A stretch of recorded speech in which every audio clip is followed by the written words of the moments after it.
مفتی صاحب پیسے اکٹھے کرنے کی کوئی ترتیب بتائیں، میں کافی سالوں سے کوشش کر رہا ہوں مگر پیسہ نہیں آ رہا، مالدار نہیں ہو رہا۔ آپ پہلے سیونگ کرتے ہیں، 1 سال کا مال بیک اپ کرنا کیسا ہے؟ پیسہ کمانے کے طریقے ان لوگوں سے پوچھو جو پیسہ کما رہے ہیں، سمجھتے ہو؟ ہم تو نہیں کما رہے، سیدھی سی بات ہے۔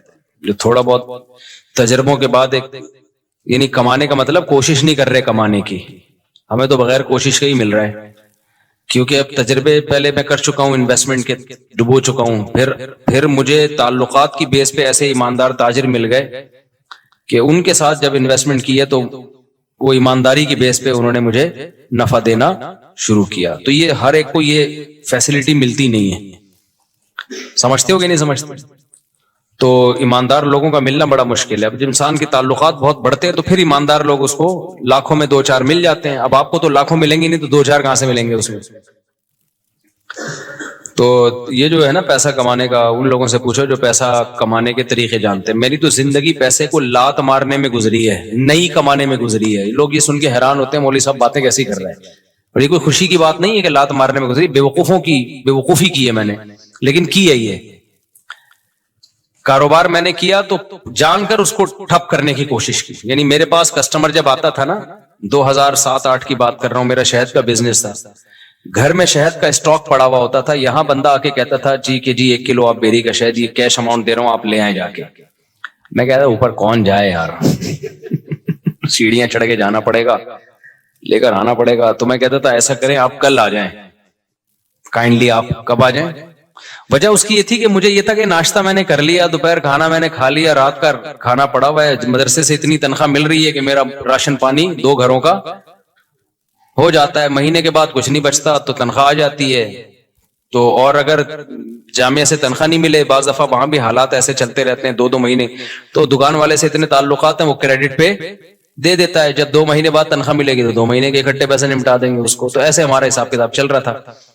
تو مجھے یہ تھا کہ یار مجھے میری خواہش کیا ہے، گھر ذاتی گھر پراپرٹی تو میری خواہش نہیں ہے، ایک گھر مسجد نے دیا ہوا ہے، ایک جامعہ تو رشید مجھے اس کا رینٹ دیتا ہے، میں جامعہ میں ٹیچر ہوں، تو گھر کا رینٹ، وہ 2 بیویاں تھی میری اس وقت، تو ایک کا رینٹ جامعہ دے رہا ہے، گیس بجلی کا بل، اور ایک گھر مجھے مسجد میں امامت ہے، تنخواہ تھوڑی ہے لیکن مجھے یہ سہولت ہے، انہوں نے گھر دیا ہوا ہے، اور مجھے کیا ضرورت ہے پیسہ، میری جو اپنی کھوپڑی تھی وہ یہ تھی۔ تو گھر میں آٹا، دال، گوشت، انڈا جو ضرورت ہوتی ہے، ہر روزانہ گوشت نہیں بنتا تھا، ہفتے میں 1 آدھ دفعہ گوشت بن جاتا ہے، بہت ہے ہفتے میں، کیٹو ٹوپی ڈرامہ چھوڑ دو، کیٹو ڈائٹ یہ غریبوں کے کام نہیں ہے۔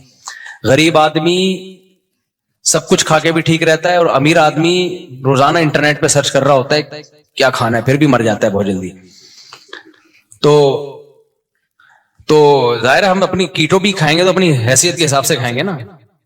تو ہفتے میں 1 دن ہمارے گوشت بنتا تھا، اور 1 دن کڑھی بنتی تھی، دال چاول 1 دن، وہ ہمارا اس سیٹ اپ چل رہا تھا۔ صبح مجھے پراٹھے، میں نہیں چھوڑ سکتا تو انڈے پراٹھے مجھے ہو جاتے تھے۔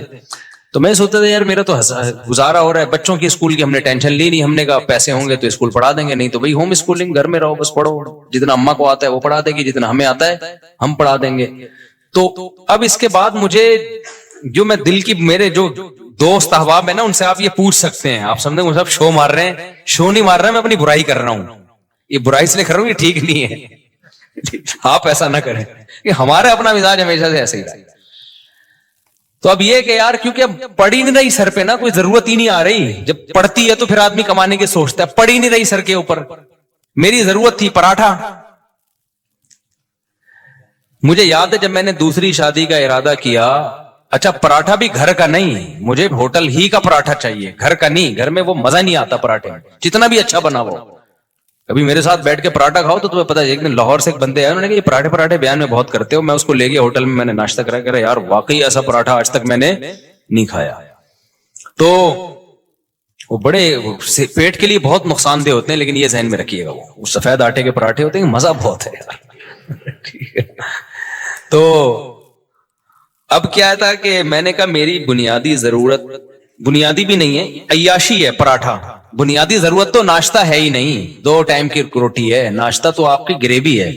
تو میں یہ سوچتا تھا کہ یار میرے پاس تو گھر بنانے کے پیسے نہیں ہیں، اللہ نے 2 گھر مجھے فری پھوکٹ کے دیے ہوئے، ایک کا کرایہ وہ ادارہ دے رہا ہے جہاں میں ٹیچر ہوں، اور ایک مجھے مسجد میں امامت کی وجہ سے امام ہونے کی حیثیت سے ملا ہوا ہے. ابے میں تو کروڑ ارب پتی آدمی ہوں, لوگوں کے پاس ایک ایک گھر نہیں ہے, میرے پاس دو دو گھر.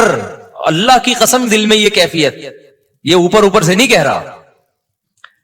اور لوگ روتے ہوئے آ رہے ہوتے تھے میں ذاتی گھر نہیں بنا سکا اور میرے پاس یہ نہیں. میں کہتا اس کو دیکھو پاگل آدمی. مجھے اس پہ ترس اس پہ نہیں آتا تھا ذاتی گھر نہیں ہے, مجھے اس پہ آتا تھا یہ بیوی بیچارے کی ایک ہی ہے, میں عیاشی کر رہا ہوں, میری بیویاں کتنی ہیں, 2 ہیں. تو رینٹ کے گھر تھے ہمارے, رشتے بھی ہم بیچتے تھے. تو کہ بھائی تیسری شادی کے لیے پیغام بھیجا, کہاں رکھو گے بھائی, وہ دوسری کو آمادہ کر لیا کہ تیسری کو اپنے ساتھ رکھ لے. انہوں نے کہا بھائی آج کل کوئی نہیں رہتا. اس بیس پہ میری بہت دنوں تک شادی نہیں ہوئی. پھر ایک دفعہ ہو بھی گئی تھی, ایک دفعہ ہوئی تھی تو تبھی ہوئی نا, پھر 3, وہ اسی ایام میں ہوئی ہے, انہی غربت کے ایام میں. تو الحمدللہ اس وقت مجھے کہیں اتنا سی بھی فیلنگ نہیں ہوئی ہے کہ میں غریب ہوں. اللہ کی قسم میری یہ کیفیت تھی, میرے سے بڑا سیٹ شاید دنیا میں کوئی بھی نہیں. وجہ اس کی یہ تھی, میں سوچتا تھا کہ ایک ہوتی ہے ضرورت, اللہ میری صرف ضرورت پوری نہیں کر رہا بلکہ مجھے ضرورت سے کئی گنا زیادہ دے رہا ہے. یہ جو پراٹھے میں صبح انڈے کے ساتھ پھوڑ رہا ہوں یہ میری ضرورت بولو. تو میں تو 3 ٹائم کا کھانا کھا رہا ہوں یار, گوشت ہفتے میں 1 دن کھا رہے ہیں تو کیا ہوا, دال چاول اور بھنڈی کا جو مزہ ہے, خدا کی قسم بھوک لگ رہی ہو بھنڈی ایسے پھوڑتا ہے آدمی, میں تو مزے لے لے کے کھانا کھاتا ہوں. بھوک لگ رہی ہو, ابھی مجھے لگ رہی ہے بھوک, باقی مجھے سخت بھوک لگ, میں نے دوپہر کھانا نہیں کھایا اس لیے بھوک لگ رہی ہے, صبح کا ناشتہ کیا ہوا ہے. تو اب میں نے سب گھروں میں فون گھمایا ہے کیا پکا ہوا ہے. یہ سہولت ہے تم غریبوں.